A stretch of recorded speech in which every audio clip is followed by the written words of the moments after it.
మన హృదయ భారమంతా ఆయన తొలగిస్తూ ఆయన మనల్ని ఆదుకునే దేవుడై ఉన్నాడు.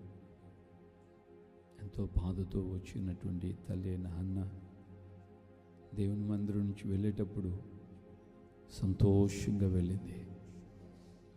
దుఃఖమంతా తొలగిపోయింది. ఎంతో భారంతో దేవుని సన్నిధికి వచ్చిన రాజు అయిన యెహోషాపాతు కన్నీళ్లు విడిచాడు. అయ్యా, శత్రువులు నా మీద ముక్కుమ్మడిగా దాడి చేస్తున్నారయ్యా, ఏం చేయాలో నాకు దిక్కు తోచటండి. నీవే నాకు దిక్కు.